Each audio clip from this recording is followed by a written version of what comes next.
हर रोज एक नई कहानी देखने के लिए चैनल को सब्सक्राइब करें और बेल आइकन को दबाना ना भूलें। अमृतनगर कहकर एक गांव में सुरेंद्र अपने दो बेटों के साथ रहता है। बड़ा बेटा जीवन और छोटा बेटा चंदू। बड़ा बेटा जीवन अपने पिता की तरह ही बहुत मेहनती और गुणवान होता है। वहीं छोटा बेटा चंदू निहायत ही निकम्मा और बिगड़ैल होता है। सुरेंद्र का गांव में एक ढाबा होता है जिसका नाम अमृतनगर का जायका होता है।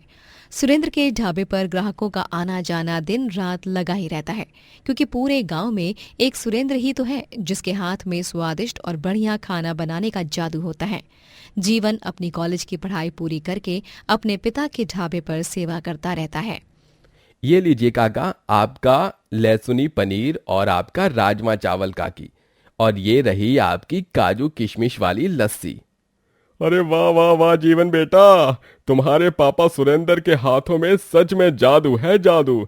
यार इतना स्वादिष्ट खाना मैंने अपनी पूरी जिंदगी में नहीं खाया होगा। अमृतनगर का असली अमृत तो इस ढाबे में है। हर एक डिश के एक एक निवाले में अमृत है। ऊपर से इस ढाबे में आकर बिल्कुल ऐसा ही लगता है जैसे कि हम अपने किसी रिश्तेदार के पास आकर खाना खा रहे हैं। बहुत अच्छा माहौल होता है यहाँ का। धन्यवाद। आप सभी ग्राहकों को मेरे ढाबे के बारे में इतनी सारी चीजें पसंद हैं, ये सुनकर मुझे बहुत खुशी हुई। बस आप सब यूं ही मेरे ढाबे पर आते रहिए। अरे बिल्कुल बिल्कुल मेरे भाई, जिस ढाबे पर इतना अच्छा खाना मिलता हो, इतने अच्छे लोग हों, इतना अपनापन महसूस होता हो, वहां कौन नहीं आना चाहेगा। तभी अचानक से वहां पर सुरेंद्र का छोटा बेटा चंदू आता है। उसने शराब पी रखी थी। पापा मुझे पैसे दो, मुझे शराब पीनी है, मुझे आज कुछ तूफान ही करना है, पैसे दो मुझे। अरे बेवकूफ आदमी, जरा सी भी शर्म है या नहीं? हाँ, इतना बड़ा हो गया है, शादी हो गई है, लेकिन फिर भी शराब नहीं छोड़ता। न जाने तेरा क्या होगा। तो निकल यहां से, निकल यहां से। ऐसे कैसे? नहीं दे सकते आप मुझे पैसे? हाँ, ए बड्डे, मुझे पैसे दे, मुझे दारू पीनी है, मुझे पैसे दे। हाँ? लल्लू जीवन, बोल अपने इस बुढ़ऊ को। चंदू ढाबे में तोड़ फोड़ करने लगता है और तभी जीवन गुस्सा होकर उसे एक जोरदार थप्पड़ लगाता है। निकल यहाँ से, बेशरम निकम्मा गधा कहीं का, शराबी एक नंबर का। जीवन और सुरेंद्र जब घर पहुंचते हैं तभी चंदू ने घर पर भी बहुत तमाशा किया होता है और अपनी मां गायत्री, बीवी सुधा और भाभी काया को भी बहुत परेशान किया होता है, जिस कारण सुरेंद्र चंदू को खूब मारता है और उसे घर से बाहर निकाल देता है। निकल जा मेरे घर से और कुछ कमा अपनी जिंदगी में, उसके बाद ही तुझे इस चौखट पर आने की अनुमति मिलेगी। आइंदा अपनी ये सड़ी हुई शक्ल दिखाई तो मैं तेरी हड्डी पसली एक कर दूंगा। अगर मैं बाहर निकलूंगा तो मेरी बीवी सुधा भी मेरे साथ चलेगी। चलो सुधा। छोटी बहू को छोड़ दे चंदू और चला जा यहाँ से। छोड़ो मुझे चंदू, मुझे नहीं आना तुम्हारे साथ। तुझे मेरे साथ चलना होगा, चल। चंदू, सुधा को छोड़ दे। चंदू भाई साहब, सुधा को मत ले जाइए अपने साथ। सभी बहुत कोशिश करते हैं कि चंदू सुधा को अपने साथ ना ले जाए, लेकिन चंदू सुधा को अपने साथ ले जाता है और घर वाले कुछ नहीं कर पाते। सुधा और चंदू दोनों अब बहुत दूर रहने लगते हैं और सुधा बेचारी लोगों के घरों में झाड़ू पोछा करके खर्चा उठाती है।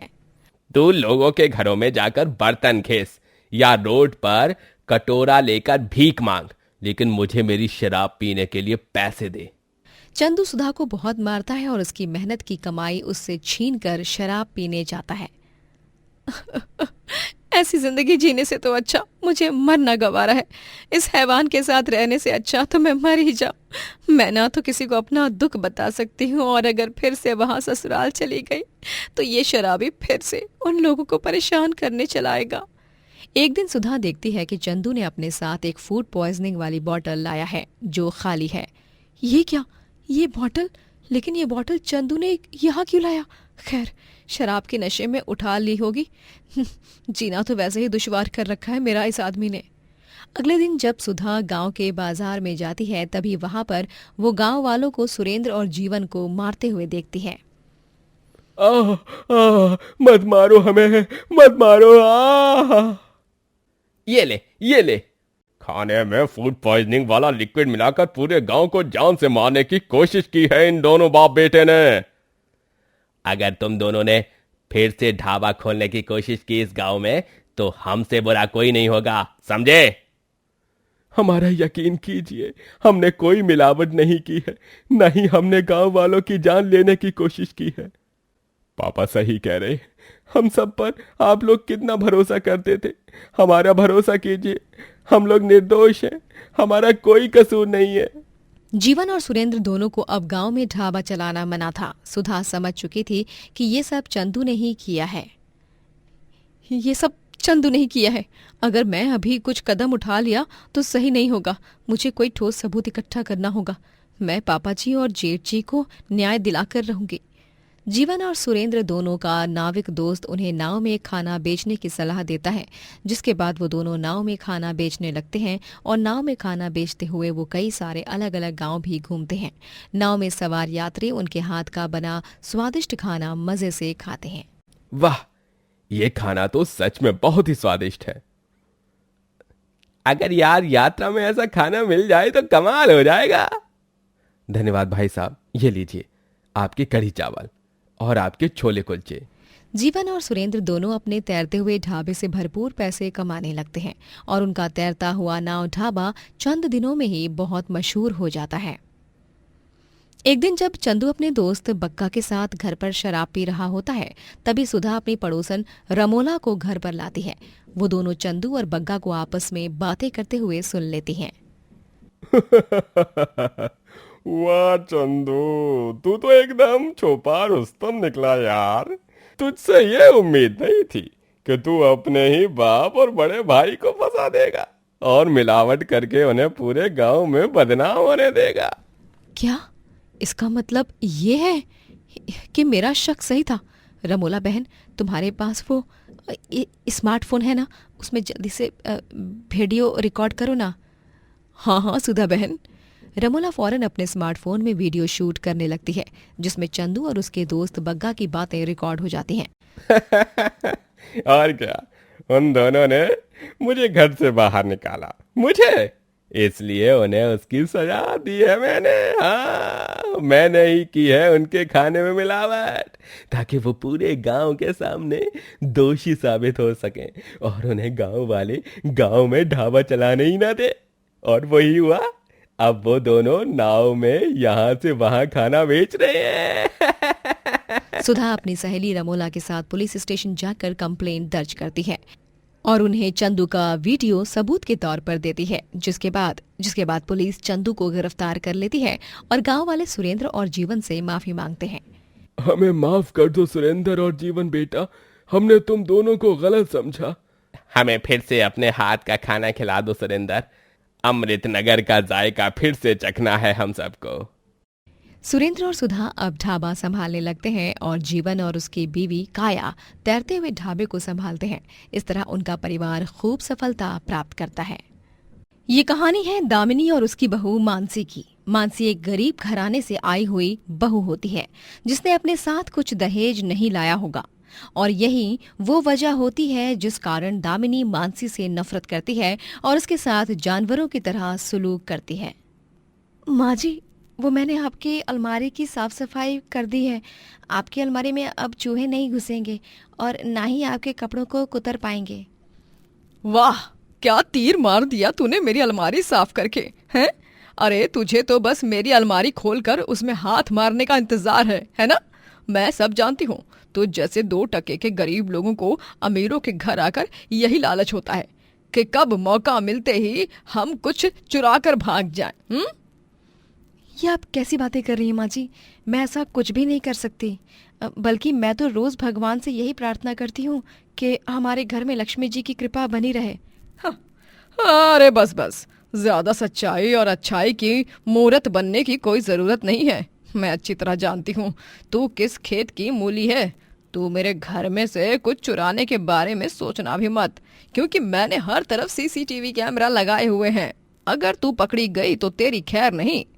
दामिनी बस मानसी से नफरत करती रहती है और उसे कभी भी मानसी की अच्छाई नजर ही नहीं आती। मानसी गाना बहुत अच्छा गाती है। वो अक्सर खाना बनाते समय गाना गुनगुनाती। एक दिन मोहल्ले में सिंगिंग कंपटीशन होता है। तभी घर पर दामिनी की बेटी अम्मू आती है और वो मानसी को सिंगिंग कंपटीशन का पोस्टर पकड़ाती है और कहती है, मानसी भाभी, ये देखो, हमारे मोहल्ले में एक बहुत बड़ा सिंगिंग कंपटीशन होने जा रहा है, जिसे जज करने के लिए कुमार सानू आने वाले हैं। भाभी, ये गोल्डन चांस है, इसे अपने हाथ से जाने मत देना। आपकी आवाज़ में वो रूहानी खनक है जो कईयों के दिलों को जीत सकती है। लेकिन अम्मू, मैं ये नहीं कर सकती क्योंकि माँ जी। माँ को मैं मना लूँगी ना, आप बस अभी इसी वक्त से रिहर्सल शुरू कर लो। चलो चलो चलो। ओ महारानियों! दामिनी को वहां पर देखकर अम्मू और मानसी दोनों घबरा जाते हैं। क्या खिचड़ी पक रही है दोनों ननद भाभी के बीच? और तू अम्मू, तेरे ससुराल में तेरी सौतन आ गई है क्या, जो तू अपनी घर गृहस्थी छोड़कर, हैं, सब कुछ छोड़ छाड़ कर यहाँ आ गई है मुंह उठाकर, और वो भी इस बेवकूफ से मिलने? माँ, मैं हमारे घर के पास वाले बाजार में आई थी कुछ मसाले खरीदने। ठीक है। ओ मैडम जी, एक गर्मा गर्म चाय बनाकर देगी तो बहुत मेहरबानी होगी। तुझे दिख नहीं रहा कि तेरी सास थकी हुई है और तू बस मूरत की तरह खड़ी है कल मुही कहीं के? माफ कीजिएगा माँ जी, मैं लाती हूँ अभी चाय बनाकर। मानसी दामिनी को चाय बनाकर देती है। रात में वो सबके सो जाने के बाद रसोई में आकर चुपके से अम्मू के दिए हुए उस पोस्टर को देखती है। ये मौका तो सच में लाखों में एक है और इस कंपटीशन को जीतने वाले को 1 लाख रुपए इनाम मिलेगा। जीत या हार तो ऊपर वाले के हाथ में है, मैं तो बस अपना बेस्ट दूंगी। मानसी चुपके से सिंगिंग कंपटीशन में भाग लेती है और गाना गाकर वो कंपटीशन जीत भी जाती है और उसे 1 लाख रुपए का इनाम मिलता है।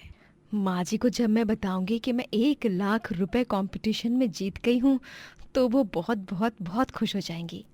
मानसी घर जाकर अपनी सास को अपनी जीत के बारे में बताती है, लेकिन जब उसकी सास को पता चलता है कि वो चुपके से सिंगिंग कंपटीशन में गई थी, तभी वो उसे डंडे से मारने लगती है। माँ जी, मुझे दर्द हो रहा है माँ जी। चीख! अरे और चीख, चिल्ला, इतना चिल्ला कि तेरी ये मनहूस आवाज ही चली जाए। तूने मुझे कोई ऐरी गैरी समझ रखा है, हैं? आइंदा से अगर तू मुझे बिना बताए कहीं गई तो तू समझ ले, फिर मुझसे बुरा कोई नहीं होगा। और ये क्या, ये तू अपनी मुट्ठी में क्या छुपा के रखी है, हैं? ये वो 1 लाख का चेक है, इनाम के तौर पर मिला है मुझे। अरे वाह, क्या बात है। चल, ये पैसे मुझे दे दे और तू जा घर के काम में लग जा। और याद है ना, अगली बार घर से बाहर निकलने से पहले तुझे मेरी अनुमति लेनी होगी, वरना आज तो मैंने सिर्फ तेरी कुटाई की है, अगली बार तो मैं सीधा तेरी टांगे ही तोड़ दूंगी। दामिनी मानसी पर खूब अत्याचार करती है, जिससे मानसी का पति यानी दामिनी का बेटा तुषार कहता है, माँ, आपने ये क्या हाल कर दिया है मानसी का। मानसी ठीक से चल भी नहीं पा रही है, उतनी चोटें आई हैं उसे। ओ जोरू के गुलाम, अब तू अपनी बीवी का वकील मत बन। ये सास बहू के बीच की बात है और तुझे हम दोनों के बीच पढ़ने का कोई हक नहीं है। और अगर तुझे बीच में पढ़ने की इतनी ही दिलचस्पी है तो फिर मैं तेरा भी वही हाल कर दूंगी जैसे तेरी बीवी का किया है। लेकिन माँ, बस अब और कोई बात नहीं सुननी है मुझे, वरना मैं तेरी जबान खींच लूंगी तुषार। तुषार दामिनी के डर से चुप हो जाता है। एक दिन गलती से मानसी के हाथों से सब्जी में ज्यादा मिर्च पड़ जाती है, जिस कारण दामिनी के मुंह में बहुत जलन होती है। अरे मेरा मुंह, पानी। ये लीजिए माँ जी, पानी पीजिए। पानी पीने के बाद दामिनी को राहत मिलती है। अरे कुल्टा कलमुही, तुझे अकल वकल है या नहीं है? इतनी मिर्च डाल दी कि मेरा पूरा मुंह और गला जल गया। माफ कीजिएगा माँ जी, वो गलती से। अब तुझे तेरी इसी गलती की सजा भुगतनी होगी, और वो सजा ये है कि तुझे मेरे सामने 50 लाल और हरी मिर्च खानी होगी। क्या? लेकिन माँ जी। दामिनी जबरदस्ती मानसी को 50 लाल और हरी मिर्च खाने को बोलती है और बेचारी मानसी इतनी सारी मिर्च खाकर बीमार पड़ जाती है। ऐसे ही दामिनी मानसी का जीना दुश्वार करके रख देती है। एक दिन दामिनी के दरवाजे पर उसकी बेटी अम्मू आती है और तभी अम्मू के चेहरे, सर, हाथ और पैरों पर मार के निशान होते हैं। अरे अम्मू, तेरा ये हाल किसने किया बेटा? मेरा यह हाल मेरी सास ने किया है। उन्होंने मुझे इतना मारा कि मैं वहाँ रुक ही नहीं पाई। माँ, मेरा ससुराल एक कैद खाना है माँ, मुझे वहाँ नहीं रहना। अपनी खुद की बेटी को उस खतरनाक हालत में देखकर दामिनी के रोंगटे खड़े हो जाते हैं और एक पल के लिए वो अपनी बहू मानसी की तरफ नजर घुमाकर देखती है। जो उसने अपनी बहू के साथ किया वही उसकी अपनी बेटी के साथ भी हुआ। दामिनी को एक झटके में ही अपनी सारी गलतियों का एहसास हो चुका था। जो आपने भाभी के साथ किया वही मेरे साथ हुआ माँ। ना बेटी ना, बहू माफ कर दे मुझे बहू। दामिनी को इस हद तक धक्का लगता है कि वो रोते रोते मानसी के पैरों में पड़कर माफी मांगती है। मैंने तेरे साथ बहुत गलत किया है बहू, मुझे माफ कर दे, मुझे माफ कर दे। माँ जी उठिए माँ जी। मानसी दामिनी को उठाती है और तभी अम्मू वहां दामिनी के सामने आकर अपने चेहरे का मेकअप उतारती है और दामिनी देखती है कि अम्मू ने ये सब नाटक किया है। हाँ माँ, ये सब सिर्फ एक नाटक था ताकि आपको भाभी की दिल का हाल, उनकी चोट, उनके घाव दिख पाए। माफ कर दे अम्मू, तूने आज ये नाटक करके मुझे एक पल के लिए असलियत से रूबरू करवा दिया।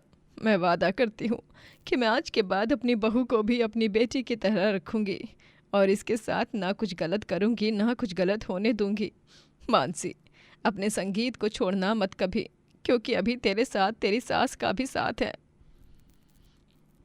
इस तरह सास को अंत में अपनी बहू का दर्द समझ आ ही जाता है और उस दिन के बाद से वो अपनी बहू संग बेटी की तरह पेश आती है और दोनों सास बहू खुशी से साथ रहने लगते हैं।